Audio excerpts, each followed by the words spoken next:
mon cher ami et partenaire associatif Thierry Sinda, président du Festival du Printemps des Poètes d'Afrique et d'ailleurs, aussi écrivain, enseignant, et puis professeur de lettres, président fondateur du festival, écrivain, poète. Nous organisons chaque année donc toujours une intervention conjointe pour rendre hommage aux lauréats du festival. Donc, ce soir, Thierry va nous présenter, accompagné de moi, qui fera une lecture poétique, 5 poétesses de différents pays d'Afrique qui ont été lauréates du Grand Prix littéraire Martial Sinda de la poésie francographe. Donc, il s'agit de Sarah Sambin de Guadeloupe, de Vaïla Rakoto Niraimi de Madagascar, de Naël Nanda du Gabon, de Yomban Ladouche du Cameroun et de Mariani N. Messonissé de la Réunion. Et donc, toutes ces poétesses sont réunies dans une seule œuvre que voici, une anthologie intitulée Mémoire et révolte au féminin, de 5 lauréates du Grand Prix Martial Sinda et de la poésie francographe. Et à l'issue de cette conférence, une dédicace, essentiellement une petite dédicace, et notre petit dîner convivial de spécialité africaine. Voilà. Merci. Je te laisse la parole. Et merci, chers amis, d'être venus nous soutenir et de vous intéresser à ces 5 lauréates, ces 5 poétesses de talent. D'accord, merci donc à Mondial Art de effectivement nous accueillir. Ça fait plaisir que ce soit une présidente, Martine Lecontrec, qui défendent des femmes. Ce sont des femmes qui habitent en Afrique, dans la Caraïbe et dans l'océan Indien. C'est la raison pour laquelle elles ne sont pas présentes.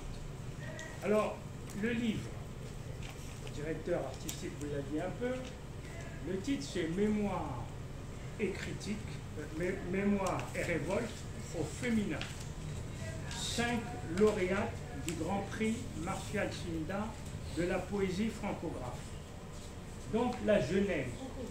La genèse de cette anthologie, en fait, nous avons organisé, c'est-à-dire pour le 20e printemps des poètes des Afriques et d'ailleurs, nous avons organisé un grand prix à destination des poètes et résidents dans les pays du Sud et dans les Outre-mer.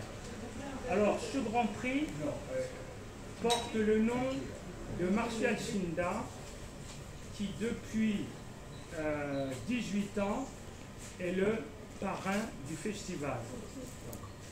Martial Sinda, c'est le premier poète de l'Afrique équatoriale française, c'est aussi un historien bien connu. Avant lui, il y avait Jacques Rabé-Mananza, donc poète malgache, et quand il est décédé, ben voilà, donc nous avons changé de parrain. D'où le nom du Grand Prix Martial Sinda de la poésie francographe. Francophone, ça veut dire parler français. Lorsqu'on parle de littérature francophone, ça n'a pas de sens. Parce que la littérature, c'est l'écriture. Donc, francographe, orthographe, etc. Alors, il y a une certaine idée sous-jacente que la France a eu, à une période donnée, une influence des colonies, etc. etc. C'est pour ça qu'on a souhaité bien mettre en avant le mot francographe. Ça, c'est la genèse, si vous voulez, de cette anthologie, qui est la première anthologie de femmes originaires de l'Afrique, de la Caraïbe et de l'océan Indien. Alors, il y a un sous-titre. Et ça, ici, un avant-propos que j'ai fait, comme les Amazones vont boire à la source d'ébène. Tout le monde sait ce que c'est que les Amazones, ces femmes guerrières. Et maintenant, qu'est-ce que la source d'ébène? La source d'ébène, c'est les nourritures terrestres qui vont influencer ces poétesses, qui sont originaires de l'Afrique, de la Caraïbe et de l'océan Indien. Alors, il y a une première partie, si vous voulez, qui va concerner la condition du noir en Occident. Dès qu'on dit la condition du noir, c'est en Occident. On pourra aussi étudier la condition du noir en Afrique pré-coloniale. C'est tout à fait différent. Donc, la condition du noir qui est rentrée en contact avec l'Occident. Alors, j'explique dans la préface que vous pourrez lire, pour ceux qui le souhaitent, que dès le XVe siècle, il y a un pape, Nicolas V, qui va faire une bulle, d'où diversas. Cette bulle, donc le pape est très influent par rapport au roi catholique. Donc, ce pape va dire au roi du Portugal et au roi d'Espagne qu'il faut qu'ils aillent propager la religion catholique apostolique romane. Et donc qui soumettent en esclavage les gens, les indigènes qu'ils vont rencontrer. Alors, vous pourrez, c'est pour ça que je cite le nom de cette bulle, parce que vous pourrez vous y reporter cum diversas. Donc ça va se traduire comment? Il y aura Henri, le prince Henri. Je te coupe Thierry 2 secondes. Je te coupe Thierry. Non, après, qu'est-ce qui se passe? Non, juste pour trinquer. Mais il n'a Allez, à pas l'Assemblée d'Afrique. À l'Afrique, à l'amitié. Voilà, que j'ai bien les en place. Donc, il y aura le roi Henri, le prince, pardon, Henri. Son frère est roi du Portugal. On l'appelle Henri le navigateur. Il va explorer les côtes de l'Afrique.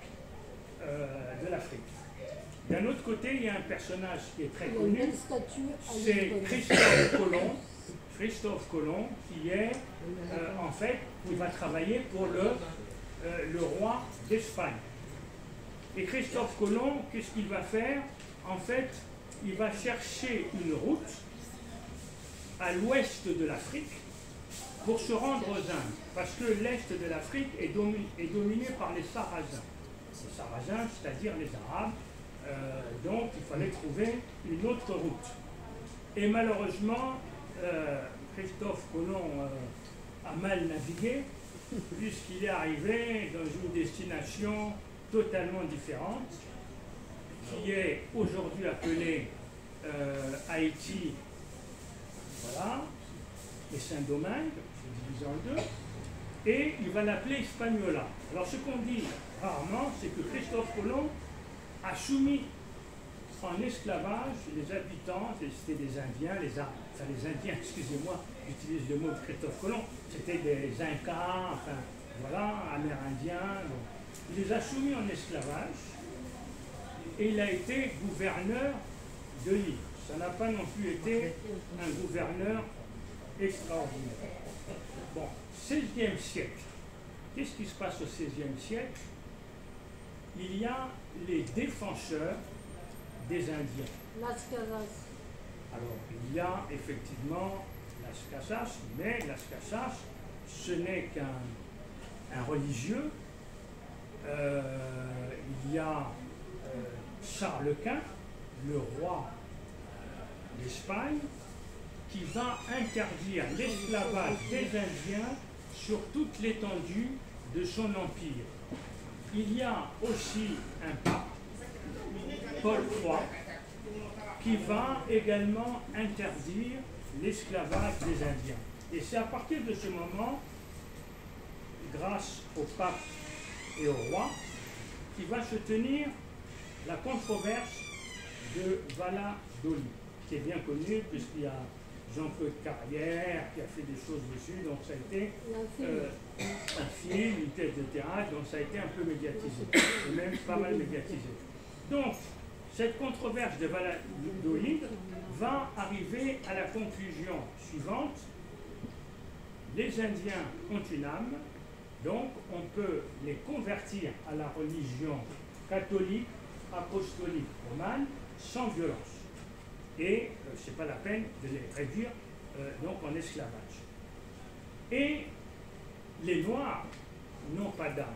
Donc, il faut les réduire en esclavage.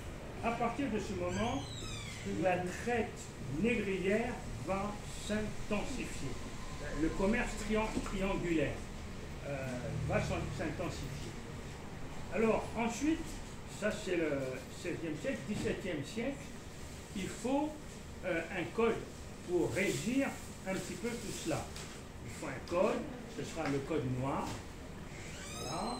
On dira quelle est la place de l'esclave, s'il s'enfuit, on lui coupe une oreille, on le marque à la fleur de lys, etc. Voilà. Et ce que peu de gens savent, j'ai pu le vérifier, moi-même j'étais passé trop vite sur cet article premier. L'article premier du Code noir qui est fait par Colbert, père et fils, 1685, Colbert, père et fils, ministre de la Marine, commandé par Louis XIV, c'est que l'article premier met en avant l'antisémitisme de Louis XIV. Article premier, il faut chasser tous les juifs des colonies. Voilà, j'étais passé très vite sur cet article et ceux avec lesquels j'ai discuté aussi, et je l'ai reproduit ici. Voilà, donc c'est toutes ces choses, vous pourrez les vérifier tranquillement. Alors là, nous sommes donc au XVIIe siècle, XVIIIe siècle, c'est important. Il y a encore une révolution que tout le monde connaît, la Révolution française. Il y a des révolutionnaires qui vont faire les droits de l'homme et du citoyen. 1789, c'est connu de tout le monde.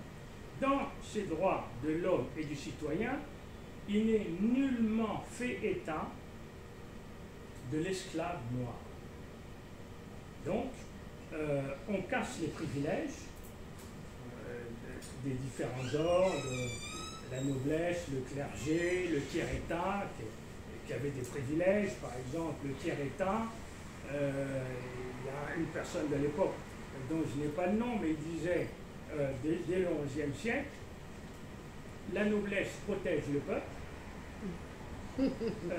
le tiers-état le nourrit, et l'Église lui apporte le salut. Voilà. Et en fait, il y a des impôts, peut-être comme aujourd'hui, je ne sais pas, je ne suis pas économiste, je fais juste un peu de littérature. Mais les gens du peuple, du tiers-état, ployaient sous l'impôt. L'impôt du roi, l'impôt du seigneur, la dîme, etc. Et ceux des autres ordres en étaient exemptés, exonérés.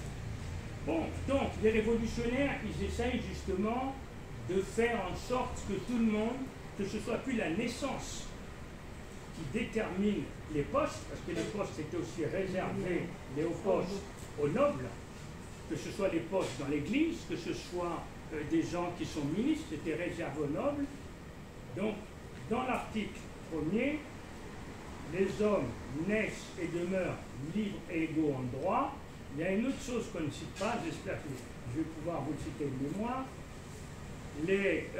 Comment on appelle ça, les distinctions sociales ne peuvent être en fait que dues à l'utilité commune.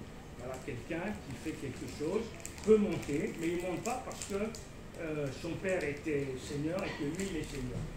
Mais bien qu'ils aient cassé ça, les révolutionnaires n'ont pas pensé aux Noirs. Donc là, nous sommes au XVIIIe siècle. Alors, il y a une dame, je vous dirai après cette dame, je vais sauter. 19e siècle, qu'est-ce qui se passe? Au 19e siècle, alors il y a eu entre-temps, en 1794, lorsque Napoléon fait un coup d'État, non, pardon, il y a eu en 1794 une première abolition de l'esclavage. Napoléon va faire un coup d'État et va rétablir l'esclavage en 1802. Et l'esclavage, vous savez, il y a des lobbies coloniaux, c'est beaucoup d'argent, etc. Donc, il faudra attendre 1848 pour que la deuxième abolition de l'esclavage soit en France prononcée. Donc, ça veut dire que le noir a été reconnu en tant qu'homme, non pas en 1789, mais en 1848. Alors, il n'y a plus d'esclaves. Un siècle plus tard. Oui, voilà. Alors, donc, qu'est-ce qui se passe? Là, on est en 48. C'est aussi, comme vous le savez, on va maintenant faire une pénétration coloniale. Pénétration coloniale en Afrique. Avant, il y avait juste les côtes. Et il va y avoir une colonisation. Les pays africains vont être colonisés. Comme l'esclavage est aboli, on va créer le code de l'indigénat. L'indigénat, ça veut dire que l'indigène va avoir des travaux forcés, etc. Bon, il y a un certain nombre de règles qui le réduisent en sous-hommes. Bon, là, nous sommes au 19e siècle, 20e siècle, et 21e siècle, je groupe. 20e siècle, il y a eu la décolonisation, voilà, années 60 pour la France, 75 pour le Portugal. Il y a eu la décolonisation et depuis, les pays africains demeurent dans une grande misère. Il y a beaucoup de pays qui vivent avec dont la majorité de la population vit avec $2 par jour. Notamment, je prendrai Madagascar que je connais bien. Donc, ça, c'est l'aspect de la condition du noir. Maintenant, on saute, ce sont des femmes, et à l'aspect de la condition des femmes. Alors, dès le XVIIe siècle, en France, il y a un monsieur, François Poulain de la Barre, qui est souvent oublié par les féministes, qui va écrire de l'égalité des deux sexes, discours physique et moral, ou de l'importance de se défaire des préjugés. Alors bien sûr, ce monsieur va écrire ce texte sans le signer, parce que c'est au XVIIe siècle, remettre en cause le régime, enfin le patriarcat, etc., c'est impensable. Mais il y a eu cette chose-là, au XVIIe siècle. Au XVIIIe siècle, vous avez, comme la Déclaration des droits de l'homme et du citoyen n'est ni racialisée, ni genrée, c'est-à-dire il n'y a aucun article sur les femmes. Donc, si on disait, quand les femmes vont, on a vu, pour les Noirs, c'est 1848. Ben, les femmes, c'est à partir du moment où on va donner le droit de vote. Je pense que c'est 44, et puis que le premier vote va se passer en 46. Bon. Là, il y a une personne qui s'appelle Olympe de Gouges, écrivain, bien connu, d'ailleurs, je mets en exergue son texte, qui va faire la déclaration des droits de la femme et de la citoyenne. Article 1er, la femme naît libre et demeure égale à l'homme. Voilà, et puis ça suit. Elle envoie ces 17 articles à la reine, Marie-Antoinette, pour essayer de la sensibiliser, puisque c'est une femme, mais c'est resté lettre morte. Après, vous pourrez approfondir auprès de spécialistes sur la question. Donc là, nous sommes au XVIIIe siècle. Au XIXe siècle, bon, il y a les suffragettes, je vais passer vite, les femmes qui vont essayer de pouvoir voter. J'atterris au XXe siècle, et vous avez une dame qui est très, très importante. Alors, M. Poulain de la Barre, il dépendait de Descartes, il disait « le sexe n'a pas d'esprit ». Voilà, le sexe n'a pas d'esprit. Descartes aussi disait la même chose. Quand on arrive au XXe siècle, il y a Madame Simone de Beauvoir, le deuxième sexe, et je crois, dans son livre, qu'elle cite quand même François Poulain de la Barre, parce qu'elle s'en inspire beaucoup. Elle, comme c'est en fait comment on appelle ça, l'existentialisme, donc l'existence précède l'essence. On est et on se définit après. Ça veut dire quoi? Ça veut dire qu'on ne naît pas femme, mais on le devient. Donc elle est dans l'existentialisme de M. Jean-Paul Sartre. M. Jean-Paul Sartre. Donc, 1949, le deuxième sexe. À partir de ce moment-là, les femmes vont être très actives dans les années 70. Il va y avoir des mouvements. Je crois qu'il y a un journaliste ou quelqu'un qui a parlé du mouvement de libération de la femme. Et parmi toutes ces femmes qui étaient révoltées, qui luttaient pour le droit de disposer de leur corps, il y a Madame Antoinette Fouque, qui a créé l'édition des femmes, qui a confisqué le MLF. Elle a déposé. Le MLF, c'était un peu, si vous voulez, un peu comme la nouvelle vague. Je crois que c'était François Giraud qui a parlé d'une nouvelle vague dans tous les sens. Et puis après, il y a des critiques de cinéma qui ont appliqué la nouvelle vague à certaines personnes, dont Truffaut, Godard, etc. Donc, le MLF est déposé. Ça venait beaucoup des États-Unis. Hein. Ça venait beaucoup des États-Unis, le mouvement de libération des femmes. En 70, je suis en France. Oui. En 1949, je suis en France au XVIIe siècle. Je ne sais pas ce qu'il y a aux États-Unis, mais je suis en France. Il y a monsieur Poulain de la Barre. Donc, les États-Unis, oui, ils ont aussi leur mouvement. Mais, donc, le droit de disposer de leur corps, c'est quoi? C'est en fait l'avortement et la pilule. Puisque, avant cela, les femmes subissaient leur enfant. Puisqu'il n'y a pas de pilule, il n'y a pas d'avortement. Donc, ils veulent maintenant une procréation contrôlée. C'est le droit de disposer de leur corps. Et l'Église va, comme ils ne veulent pas bien sûr de l'avortement, ils vont un petit peu même favoriser la pilule. Parce que ça empêche de tuer des êtres humains par l'avortement. Et donc, ça, nous sommes dans les années 70, où il y a beaucoup de mouvements. À la même époque, justement, aux États-Unis et en France, se développe un afro-féminisme. Je dis bien à la même époque, en 1976, il y a la coordination des femmes noires. Donc ce sont des féministes. Il y a une certaine Awatiam, Kalalobe, etc. 1976. Le MLF sera déposé en 1979. Et en 1978, Awatiam, qui malheureusement est oublié, alors que c'était un best-seller, écrit La parole au Négresse. C'était un best-seller pour le féminisme noir. 1978, préfacé par Benoît Groult, donc bien connu, écrivaine. Voilà. Et donc il y a ce féminisme noir. Le féminisme noir, on le trouve aussi aux États-Unis avec ce qu'on appelle le womanisme. Womanisme et le féminisme. En fait, le féminisme, et c'est toujours les mêmes années, il va y avoir une inculturation.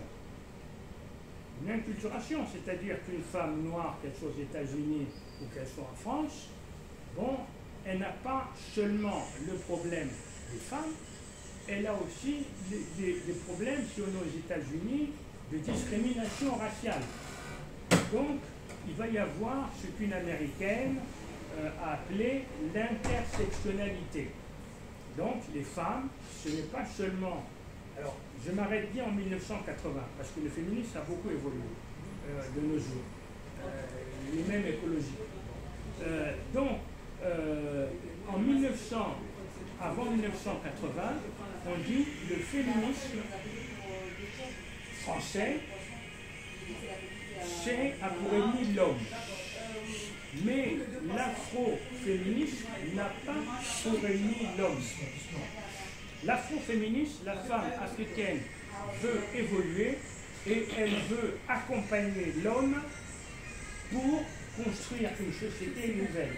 Et dans l'afroféminisme, vous aurez la polygamie, l'excision, les problèmes d'immigration. Donc il y a vraiment, c'est pas pour faire des mots qui sont beaux, il y a vraiment un afroféminisme. Voilà donc de quoi vont être nourries ces 5 dames ou jeunes filles, qui sont d'âge différents. Voilà. Et si vous voulez, il y a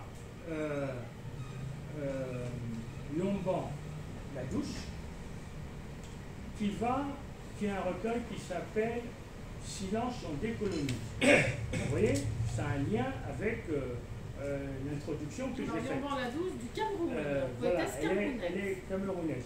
Voilà, et donc elle va faire quoi? Elle va montrer que la décolonisation n'est pas encore culturelle, n'est pas terminée. Il y a une déclination politique, administrative, mais culturelle, c'est pas encore terminé. Vous verrez dans les poèmes que va vous lire Moa Abaye. Ensuite, vous avez Naël Nanda du Gabon. Naël Nanda du Gabon, qui, dans son poème Vers Tige, en 2 mots, va en fait montrer que son pays est un pays sous-développé où on souffre. Donc, elle fait le procès du mal-développement. Ça, c'est Naël Nanda. Vous avez Sarah Sambin de Guadeloupe. Sarah Sambin de Guadeloupe va faire un travail de mémoire par rapport à la traite négrière. Vous voyez, donc on reste toujours dans le sujet. Je ne vous ai pas fait un exposé entre guillemets savant pour montrer que je connaissais des choses. On est dans le sujet. Ensuite, vous avez Marie-Annick Némosine de La Réunion, qui, elle, va faire un recueil qui s'appelle Drapeau dans l'âme. Et elle s'inscrit en fait dans la lutte des classes. Voilà. Et la dernière, c'est Vali Rakutu Ni Reini de Madagascar, ils ont des noms souvent très longs. Et elle va dire tous les malheurs des hommes, c'est parce qu'ils n'ont pas respecté en fait la loi divine, la loi de Dieu. Voilà, et c'est ça qui explique le dérèglement climatique, la pauvreté, les guerres. Donc vous voyez que toutes ces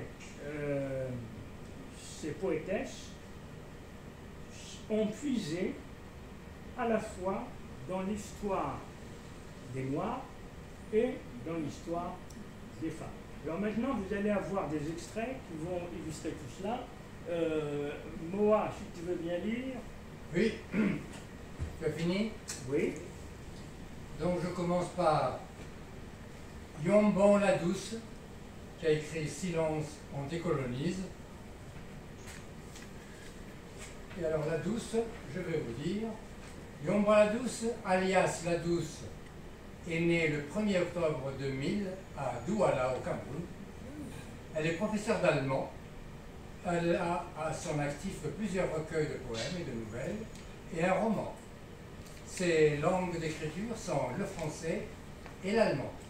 Silence on décolonise est sa première publication. Son premier poème. Fierté.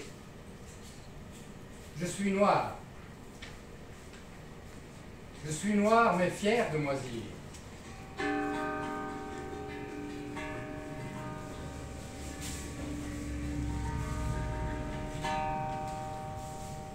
Dans ce cocon d'ethnocentrisme insolent, digéré par vos vaines raisons, je suis noir, mais pas fier de périr dans cet amalgame de mots, nègres, indignes, qui, pour eux, sont cause de mes maux.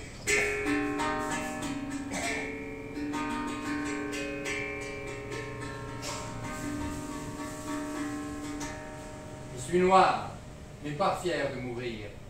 Dans cette étatique hypocrisie, coopération, aide périlleuse, responsable de notre crépitude, je suis noir, mais pas fier de m'appauvrir, d'inculturation nourricière, d'idéaux faux. Son deuxième poème, La négresse blanche.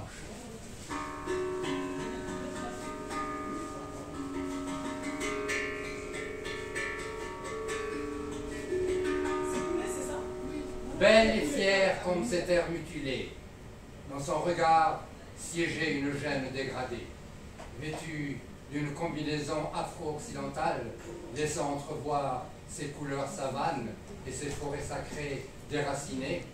Elle ressemblait à une mulâtresse artificielle, peau décatie de ses dignes valeurs, créant l'apparence d'une négresse blanche. Belle et fière comme ses esclaves enterrés. Dans son regard siégeait une dépersonnalisation ancrée, vêtue d'une perruque artificielle, cachant la fidélité de ses cheveux défrisés par l'afro-décadence, songeant à ses blanches envieuses de mélanie sacralisée. Belle et fière comme les martyrs désespérés. Dans son regard planait une naïveté inconsciente. Vêtue d'un vax chinoisé, elle valsait entre acceptation et déculturation. Ses yeux agrippés aux éventails battaient vainement les ailes pour s'envoler. Belle et fière comme les prisonniers exilés, dans son regard se voyait sa vie brillante d'impertinence et de factice. Elle se moulait dans un profond sillage de médiocrité. C'était donc Yomban la douce.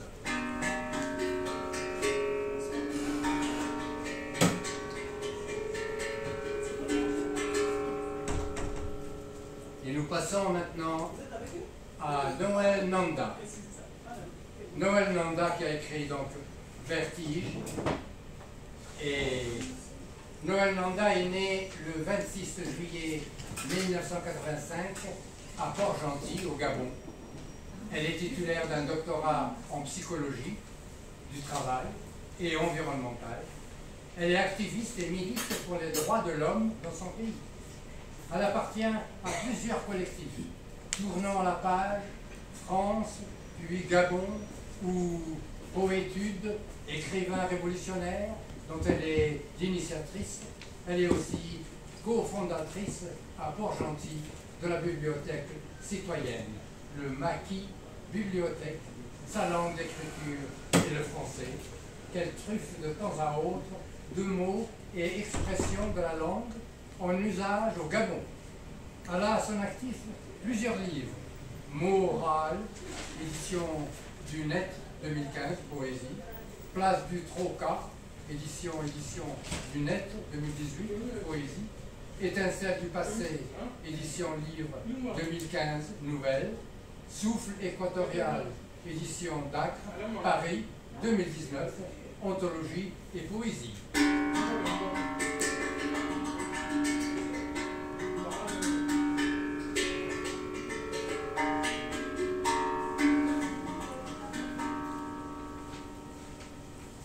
Son poème, il n'y a pas route.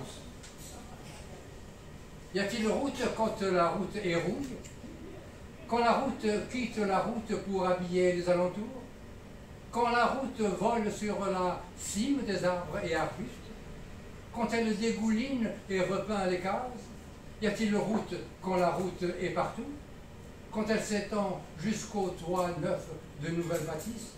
On dit souvent sur la route, mais j'ai un doute. Y a-t-il route quand la route est rouille?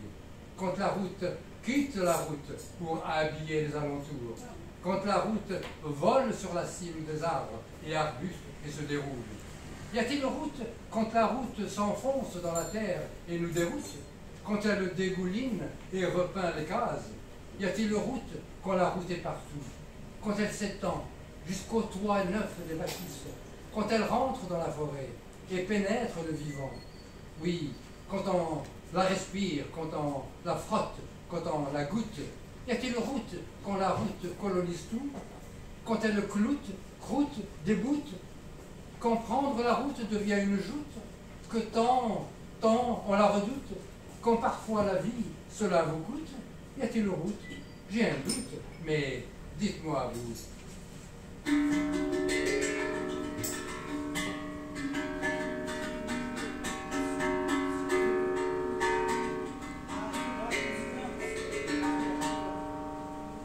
Deuxième, de marché. Jour de marché.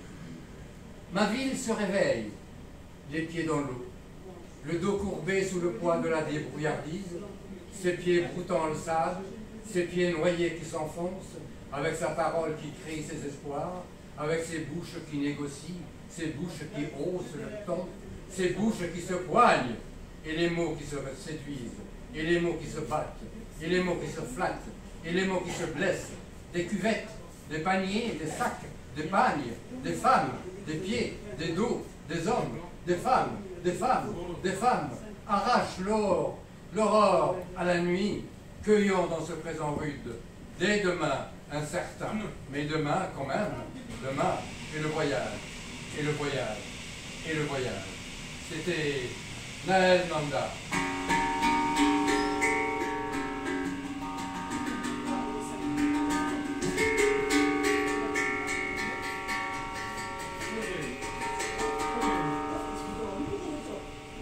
Et je passe donc à Marianique Mnemosyne, qui a écrit donc Drapeau dans l'âme.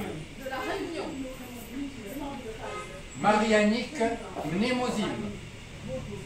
Marianique Mnemosyne, née Marianique Aubras, voit le jour le 28 novembre 1968 à Trois-Bassins, sur l'île de la Réunion. Elle est secrétaire dans un centre médico-scolaire. Elle écrit depuis l'âge de 10 ans. Elle a pour langue d'écriture le français et le créole réunionnais. Elle est lauréate d'un prix de littérature en langue créole. Après quelques parutions de poèmes en revue, Drapeau dans l'âme est son premier recueil de poèmes publiés. Pensée du 1er mai.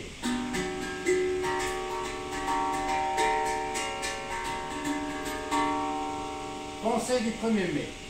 Au milieu des clochettes, immaculées et coquettes, des brins de muguet qui jouent à faire le guet, m'invitent à l'accueillir et les offrir, en vrai ou en pensée. Et en ce jour de férié, où les travailleurs défilent le long des rues et des avenues, panneaux à la main, en vrais acteurs, ils s'en vont vers les batailles sans heurts, en quête des luttes traditionnelles, devenues chaque année habituelles. Revendications et porte-bonheur, droit et demande en cœur, cause un tintamarre brillant, dans un rassemblement pacifique et tolérant.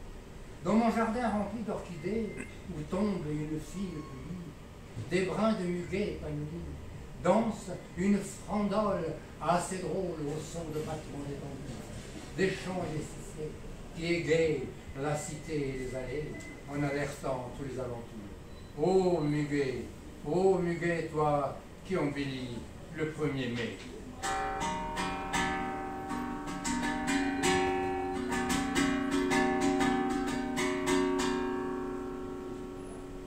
Le prochain, fuyez donc, fuyez pauvre fou. Fuyez pauvre fou, tant qu'il y a encore temps pour vous, de vous soustraire au ripoux, où tout n'est que poche à sous. Ne vous attardez pas sur leurs promesses, car loin de la foule en liesse, le tintement des pièces, c'est ce qui les intéresse. Aujourd'hui, c'est « je tiens à vous ». Demain, ce sera « Rimel, je n'ai plus besoin de vous ». Quand vous serez dans la boue, en vous voyant, ils feront la moue, fiers, ils seront tous dans le coup, et aux adversaires, ils feront des bisous. N'écoutez plus leur bagou, où tout est en dessous. Leur objectif commun est casse-cou. C'est de vous mettre à genoux, oui, mais fuyez donc, pauvre fou, fuyez donc. C'était donc Marie-Annick Mnemosyne. Et nous passons à la prochaine lauréate, Sarah Sambin. Sarah Sambin qui a écrit donc Antécédent guadeloupéen. Sarah Sambin est née le 4 mai 1996 à Les Abîmes en Guadeloupe. Titulaire d'un Master 1 en devoir public, elle exerce la fonction de webmaster indépendante spécialisée en droit. Cette très jeune poétesse écrit depuis l'école primaire avec une longue interruption. Le thème, mémoire, histoire et résistance. du Grand Prix Martial Singa lui donne des ailes et l'amène à reprendre sa plume de poétesse. Ses langues d'écriture sont le français et le créole, guadeloupéen, antécédent guadeloupéen, et sa première publication. Et voici donc son poème. Énormité. Toi, tu t'appelleras Marie, et toi, Saint-Jean. Pourtant, je vous fouetterai pendant longtemps pour se déplacer de moi un papier signé sur des terres où je ne t'ai même pas invité. Parrainé aux usages de l'habitation, paradoxe biblique dans les conditions, jour de repos dominical hébraïque pour une dure semaine diabolique, à la messe sous-vêtue de rapacité. Moi, d'office, mes péchés sont effacés. Oui, pour esclave, il faut d'abord le mutiler. C'est mon Dieu qui l'a dit, et c'est la vérité. Aucun ne sait lire ses droits, à savoir, ni écrire un déversoir blanc sans noir. En tout cas, pas encore. C'est l'enfumoir. Et pour eux, le code noir est un grimoire. Lavé de ses péchés, des taches de sang sont incrustées.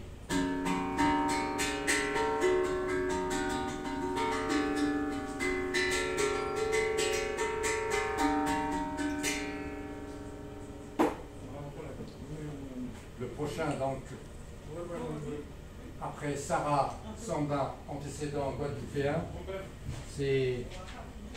Ah oui, il en restait un, tiens. Révolte marron. Révolte marron. Libre, tu as su être avant abolition. Fuyard, non, tu es roi de la rébellion. Marron, avec rage pour la libération. Ton instinct ne saurait être domestiqué. Tu te libères sans te retourner, en espérant que ce soit pour l'éternité. Tu n'étais pas au singulier à y penser. Nègre marron, par milliers se sont cachés. Unis, tu t'es transformé en armée créole des bois. Ils sont aussi nés dans ces illégales communautés. Ce ne sont pas des chiens qui vont t'arrêter, ni même ces chasseurs de primes essoufflés, fiers, bonis pour la guérilla des guerriers. Suriname aux hommes de liberté, marronnage dans les marécages, ils ne seront plus tenus en cage pour survivre secret le passage, pour se joindre au clan du courage. Oui, nègre marron en mission, sans soumission, toujours dans l'union.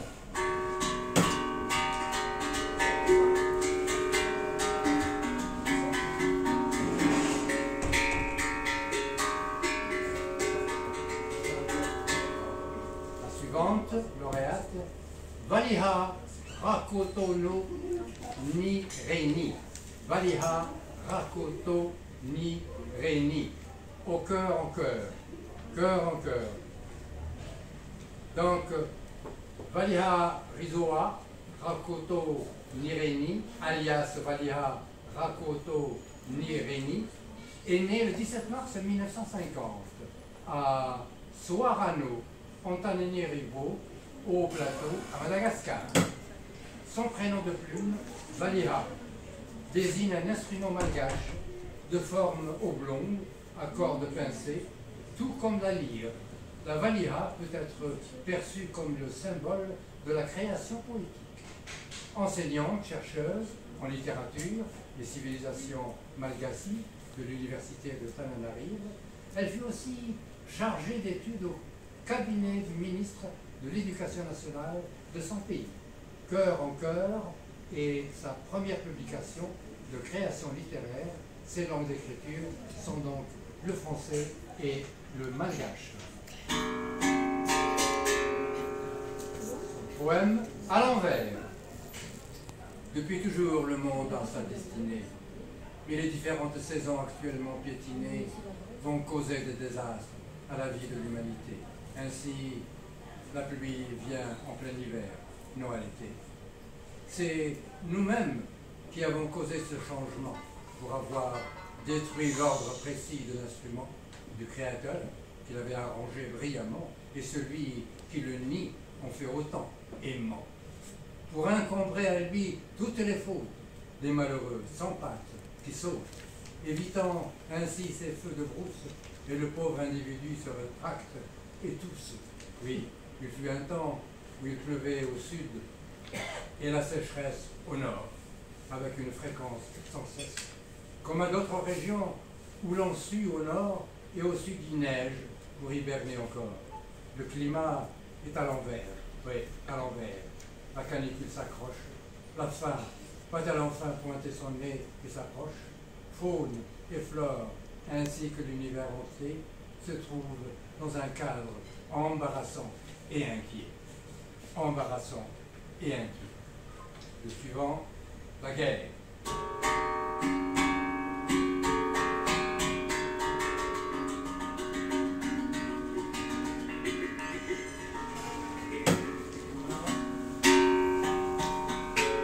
La guerre. Une enfant très sérieuse me demande un jour: que peut-on voir au sommet d'une tour? Je lui réponds sans arrière-pensée et dis: mais c'est un homme en souvenir de la guerre dont il s'agit. Mais pourquoi la guerre, a-t-elle insisté? Ne peut-on pas tout simplement vivre en paix? Hélas, mais c'est le cours de l'histoire et la face fatidique qu'elle nous fait voir. À l'heure actuelle, toute forme de guerre n'ayant causé à l'humanité que galère, hypocrisie et toutes sortes d'égoïsme, chez quelques citoyens ont maté l'héroïsme, de s'arroger le droit d'une arrogance pour protéger sa patrie et avoir l'indécence, de supprimer la vie de tant d'êtres humains comme des riens innocents en se salissant les mains, C'était donc Valira Rakotono Nireni.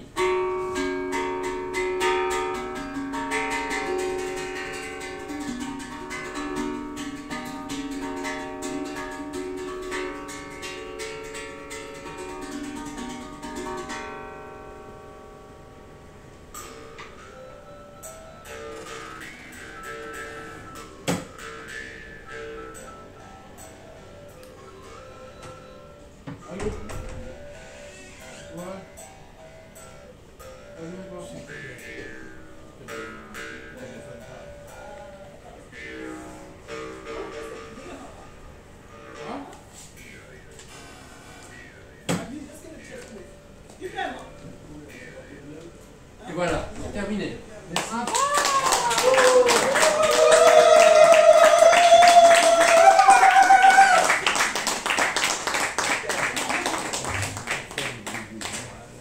Je m'excuse Thierry. Alors, donc maintenant, Y a-t-il des questions? il y a les questions. Je m'excuse Thierry. Et la science dédicace. Il y a un poème à lire peut-être? Voilà, j'ai un poème. Oui, d'accord. Je suis venu aussi pour ça. D'accord, d'accord. Et Gilles, j'ai écrit Gilles Marchand. un poème. C'est indirectement, c'est pour toi parce que dans ton gros livre que tu m'avais offert sur la poésie érotique des femmes, tu avais écrit un texte, Négresse à blanc. Tu te rappelles ce texte? Oui, bien sûr. Négresse à blanc. Donc moi je vais te répondre d'une certaine manière à ce texte. Moi je me lève, je m'assieds, et je vais voir tous les gens. Femme ou homme, il y a un lien. Il y a un lien. Alors, Je viens te chercher, femme noire. On te dit sorcière. Tu vois des choses que personne ne voit. Même ta grand-mère a peur de toi. Maudite, dès ta naissance, je viens te chercher, femme noire. Tu parles aux arbres, tu parles aux plantes, tu parles au volcan, tu parles aux lions. Ils te répondent en secret, puis tout seul dans ta cage. Ton cœur et ton esprit. Ton esprit est la terre. Belle comme une montagne de roses et de plumes. Tu t'appelles demain, tu t'appelles bien, tu t'appelles tout ce qui glisse et t'observe. Jolie du bout des lèvres, jolie du bout des yeux. Congo, Cameroun, Mali, Nigeria, Bénin, tu as voyagé tellement de rites. Ton grand-père t'a dit un jour, maternel en refrain, chemin de rêve, toujours plus loin, tu seras mienne et deviendras ce que je crois. À mon naissant dans un buisson ardent, le serpent ton ami, le colibri est ton frère. Je viens te chercher, femme noire, du haut de tes tourments, un héritage te cultive. C'est moi le voyageur, celui que tu attends depuis si longtemps. Prends cette figue et cette pomme. Viens, nous allons nous connaître. Je viens te prendre ce que tu n'as pas osé croire. La fièvre de tes interdits. Allez, délicieuse femme, plus loin que l'oubli, demain nous guidera sur le chemin d'un autre monde. Ton passé te dira, tu t'appelles Espérance. Espérance. Dans le chemin de tes mémoires, ton rêve d'or s'ouvrira. Ô bel héritage de lune, mon arbre de nuit te grandira. Merci. Bravo.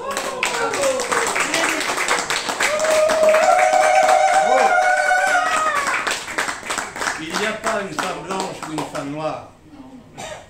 Il y a la femme. Point barre. Voilà. Il y a la vérité blanche et la vérité noire. Et malheureusement, il y a encore. Voilà. Hein? Mais les femmes entre elles toujours se retrouvent.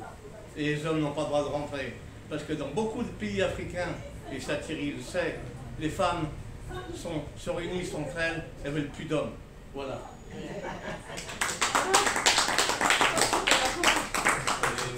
Alors, si vous avez des questions, et puis maintenant il y a la dédicace aussi.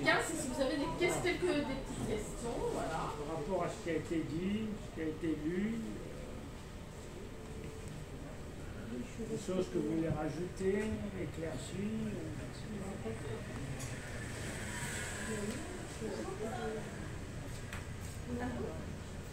Oui. Juste une question comme ça, au passage. On est vraiment à l'heure des mutations technologiques et sociologiques. Moi, je posais une petite question au passage. On est vraiment à l'heure des mutations sociologiques et technologiques. Aujourd'hui, quelle est la place de la femme? Quelle est la place de la femme? Je crois qu'il y a un micro là qui a été proposé tout à l'heure. Quelle est la place de la femme et notamment la place de ces écrivaines aujourd'hui dans notre société? C'est bon? Oui. Alors, effectivement, ces poétesses, elles ont écrit, on les a lues. En France, elles ont informé des gens qui n'étaient pas forcément au fait de leur réalité. Donc, elles sont un médium, elles sont un média, c'est une poésie engagée. Voilà, et Jean-Paul Sartre disait, dans Orphée Noir, 1948, préface à l'anthologie de M. Senghor, quand vous débaillonnez les Noirs, est-ce que vous pensez qu'ils vont chanter vos louanges? Il parlait aux Blancs, bien sûr. Vous allez sentir le saisissement d'être vu. Donc ça veut dire que il y a une expression féminine, c'est pas si courant aussi de les mettre en avant. J'ai fait de longues études de lettres. En France, je n'ai jamais étudié un auteur femme. Jamais étudié un auteur femme. Jamais. Et je ne suis pas le seul. Je ne suis pas le seul. Il y a... Voilà, mais bon, tu as eu de la chance. Moi, je n'ai jamais. Colette, Georges Sand. Oui, jamais. Étudié, hein. Voilà, dans une UV, jamais. Et maintenant, les auteurs femmes africaines qui sont mises en avant, les poétesses, il n'y en a pas beaucoup, il y a une ou deux, il n'y en a pas beaucoup de poétesses. Donc c'est l'intérêt de leur donner la parole et puis d'écouter leur message. Voilà, c'est un petit peu ce que nous avons fait ce soir. Et est-ce que dans leur pays, elles sont entendues, écoutées, appréciées? Alors, les poétesses de cette anthologie sont on a pu voir, c'est la première fois qu'elle publie, etc. Moi, vous avez lu, il y en a qui sont très jeunes, il y en a qui sont chercheurs et qui se mettent à écrire. Donc non, ces poétesses sont inconnues, et en France, et dans leur pays. Elles sont inconnues. Donc on contribue avec nos faibles moyens à faire circuler leur message. Et il y a même des gens qui sont des grands spécialistes de la littérature, qui m'ont dit, mais pourquoi tu mets des gens qui sont inconnus?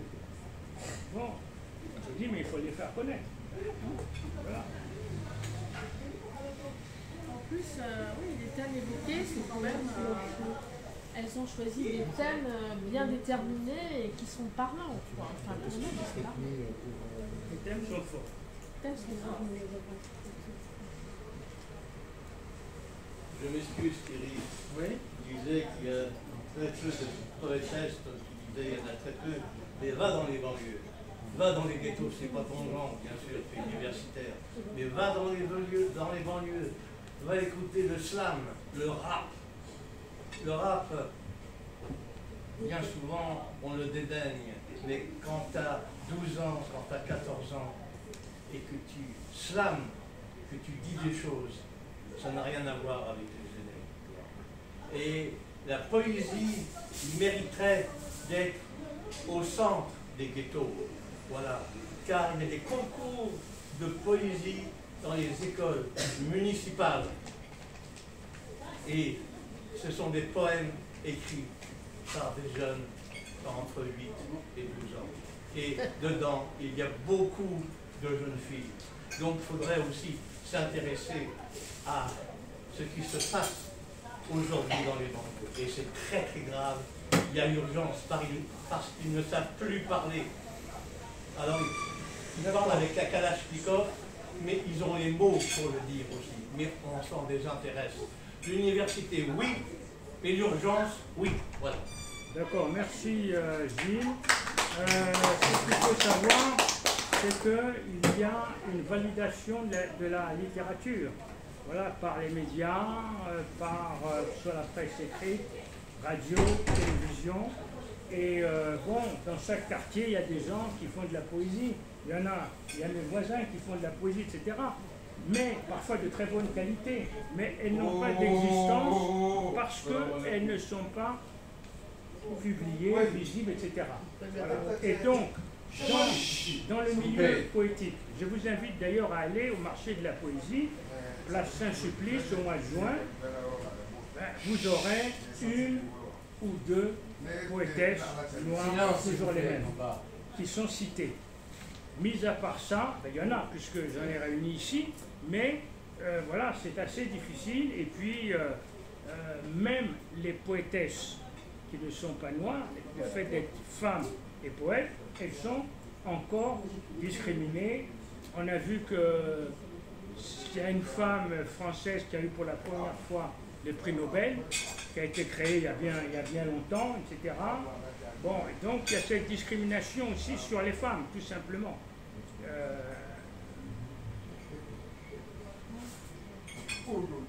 Alors, si vous avez d'autres réactions, sinon, apparemment, j'ai compris que la gestion était difficile, donc signature, s'il n'y a pas de questions, pour ceux qui veulent acheter le livre, je ne pense pas qu'on va commencer à manger, parce que j'ai l'impression que ça va commencer un petit peu en s'échauffant. Non? Mais on peut toujours poser des questions. Oui. On vous écoute. Parlez fort. Oui. On vous écoute, il y a une personne. Je prends les livres. Oui. Ah d'accord, bon c'est pour la dédicace. Donc vous venez et puis voilà, je vous fais une dédicace. J'en ai là.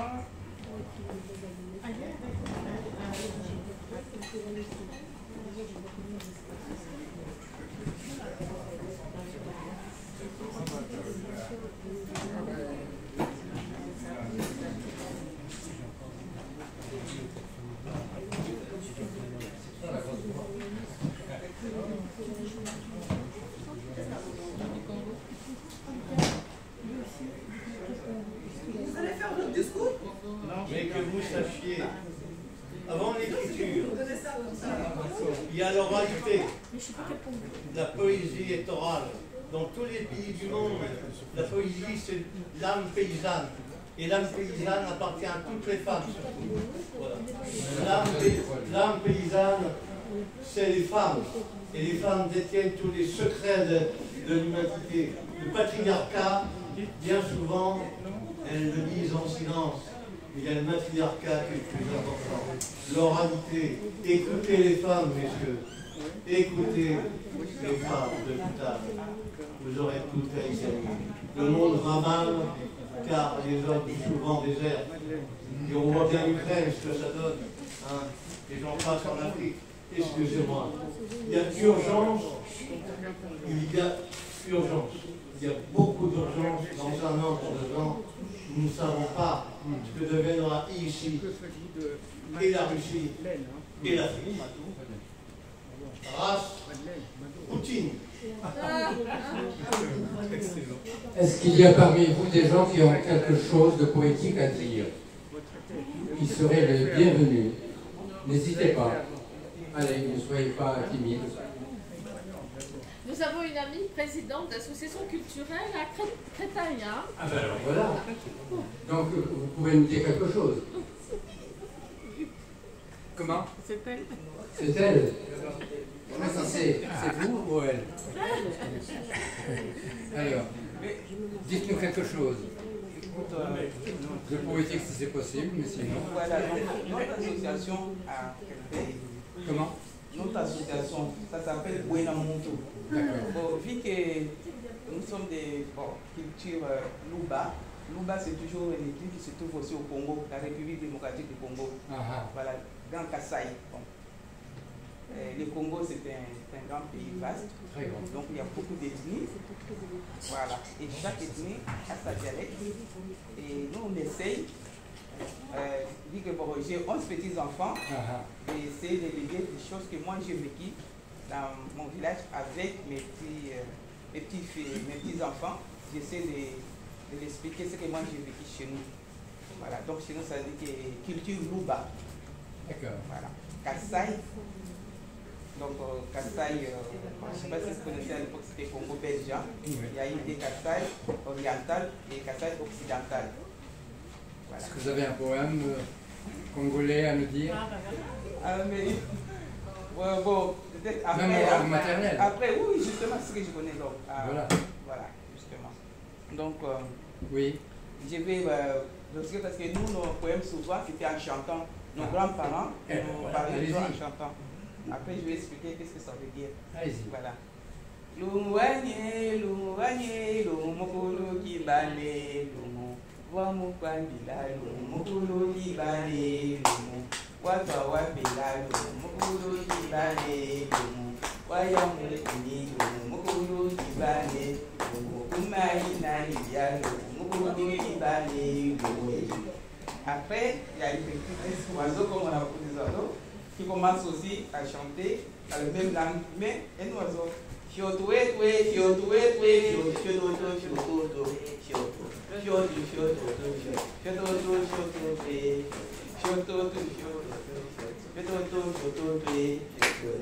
La maman maintenant elle prend une pierre, parce que chez nous on a aussi des lance-pierres.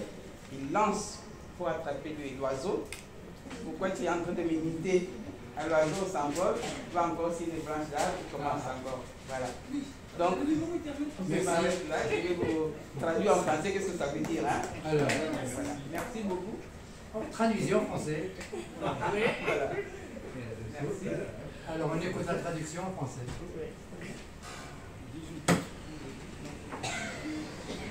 Donc, en français, ça veut dire que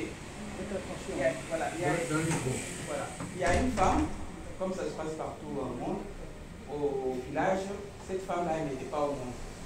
Voilà. Bon, ici, on adopte. Par contre, et donc les sorciers du village lui a dit, si tu vas chercher, donc cette terre-là, c'est la terre, mais c'est la terre qui fait, on fait normalement des vases avec, on fait beaucoup de choses avec, hein. Comment on a dit? L'argile, voilà. Va chercher de l'argile, après, tu fais l'image d'un enfant.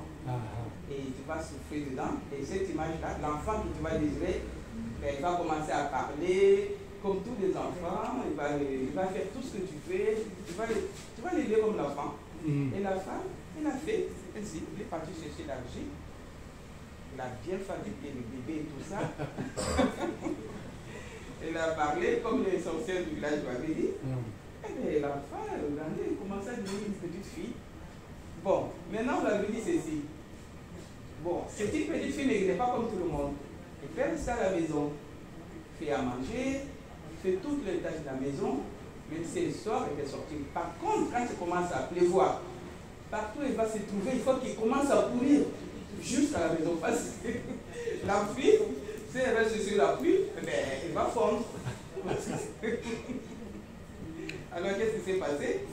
Donc la maman, elle a dit comme ça à la fille, oui, je vais faire ça ma mère, il n'y a pas de problème.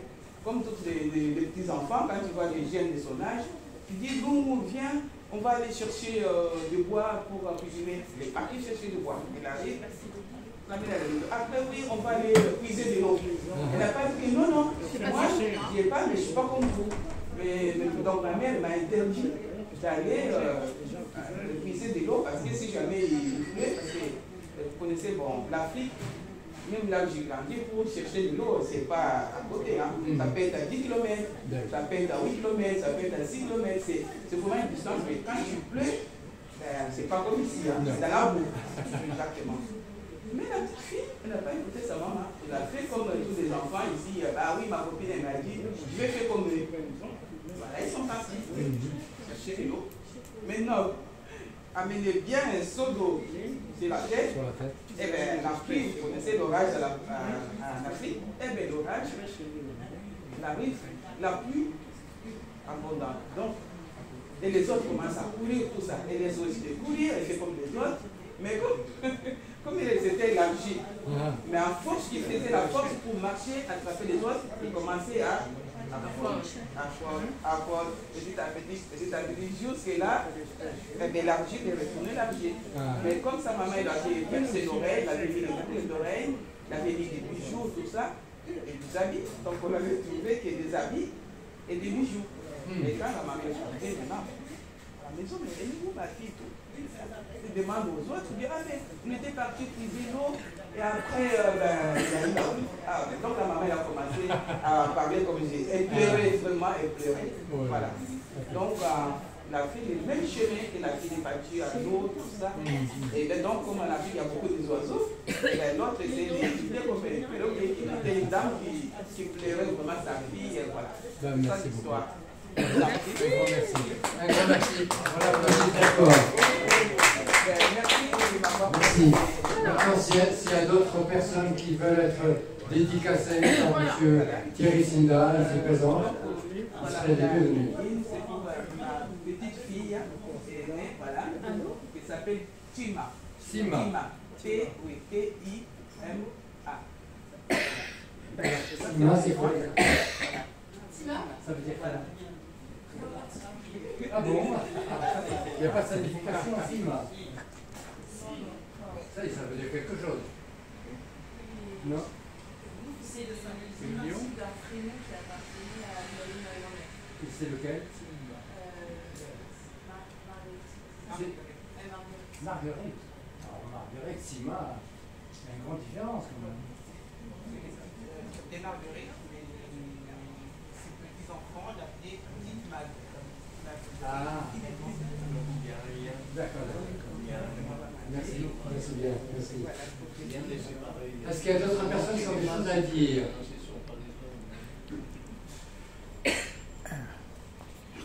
Dans le micro. D'accord, merci.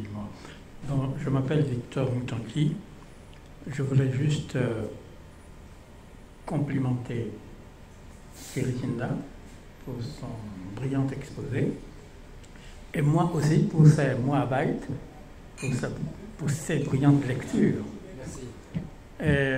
Je pense que, bon, les interventions étaient bonnes et complémentaires. Je crois que ce que Gilles a dit est complémentaire de ce que Thierry Sinda a dit aussi, à savoir qu'il y a beaucoup de personnes qui écrivent de plus en plus. la poésie, comme la littérature, se démocratise. Donc, il y a beaucoup de gens qui sont inconnus, mais qui écrivent de très beaux textes. Je pense à ce que disait Friedrich Nietzsche, qui était un grand admirateur de la civilisation grecque antique. Il disait, ben, est-ce que ces gens-là savaient au moins qu'ils avaient du génie? Non, ils ne le savaient pas, parce que tout le peuple avait du génie. Donc, bon, et personnellement, j'ai déjà le livre, dédicacé par Thierry Sinda, tu le sais d'ailleurs, donc je suis venu pour l'encourager, pour vous encourager. Donc j'encourage tout le monde à se procurer le livre. Voilà. Merci à toi, à moi, et à Thierry Sinda, et également à Martine Le Cantrec, qui est la présidente de l'association mondiale Montmartre, qui organise cet événement. Alors justement, est-ce que Madame Montmartre va nous dire quelque chose?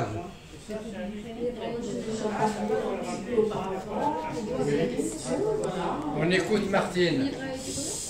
Et effectivement, que dire de plus? Moi, je suis très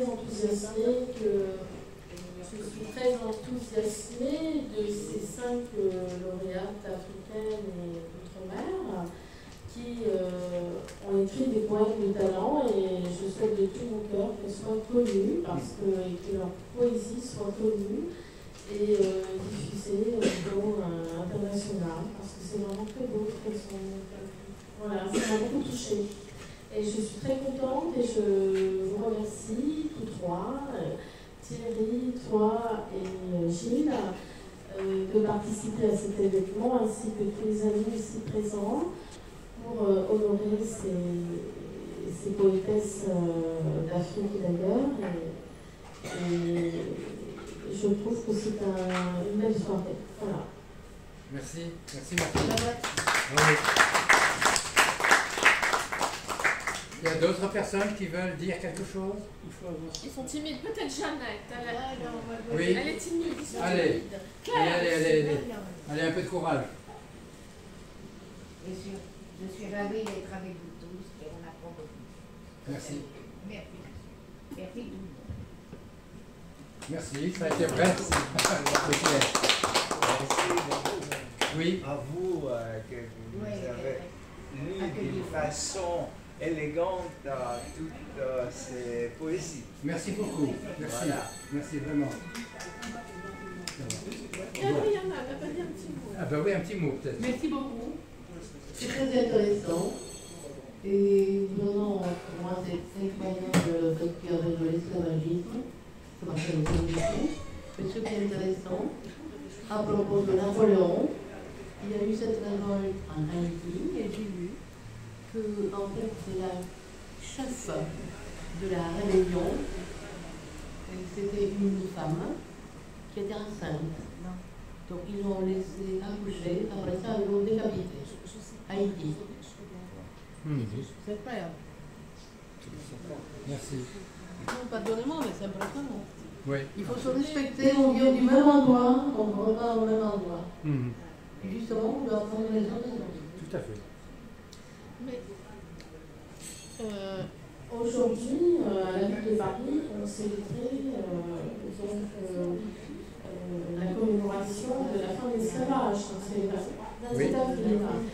Je vais vous donner l'information à propos de l'esclavage. C'est tout à fait par hasard. Je veux dire que je n'ai pas fait exprès de choisir la date, mais ça tombe aussi très bien. Merci. Il y en a d'autres qui veulent parler? Non, pas vraiment. J'ai une information à vous donner.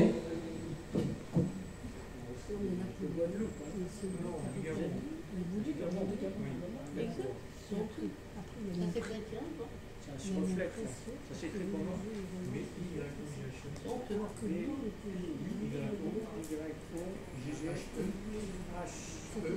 Plus loin,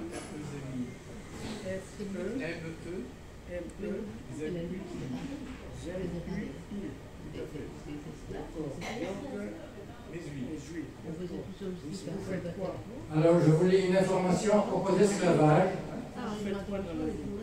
donc une commémoration nationale de l'abolition de l'esclavage qui va se faire le mercredi 10 mai 2023 à Paris, place du Général 4 Place du Général 4 C'est où ça?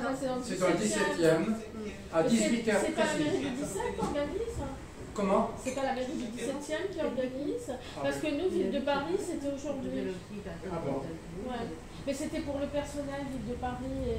C'est invitation, cérémonie, esclavage, Paris 10 mai 2023. Ça, ce sont les amis du général Alexandre Dumas. La vraie date de l'abolition de l'esclavage, enfin pas la date, le mois, c'est quoi, tu t'en rappelles? Le mois, la date, le mois. Ça dépend. Parce qu'aujourd'hui, l'île de Paris faisait... Non, mais ça dépend des îles. Ça dépend des îles. Ah, mais c'est intéressant, voilà, ça. donc il y a un conflit, même ici sur la place parisienne. Ah bon? La mairie de Paris, c'est la mairie de Paris. C'est aujourd'hui. Monsieur Macron. Donc c'est place du Général 4 Voilà. Place du Général 4 qui est dans le 17e, à 18h précise. Le 10 mai. 10 mai 2023. Vous pouvez le noter. Le 10 mai 2023 à 18h dans le 17e arrondissement, place du Général 4 Il y aura une commémoration nationale. Voilà, à propos de l'abolition de l'esclavage. Le métro, c'est Malesherbes, ligne 3, ou le bus 93. Voilà, vous savez tout. C'est vous qui savez tout, vous ne partagez vos infos. À 18h, t'as dit. À 18h précise, voilà. Ce sont les amis du général Alexandre Dumas, qui est le grand-père Dumas.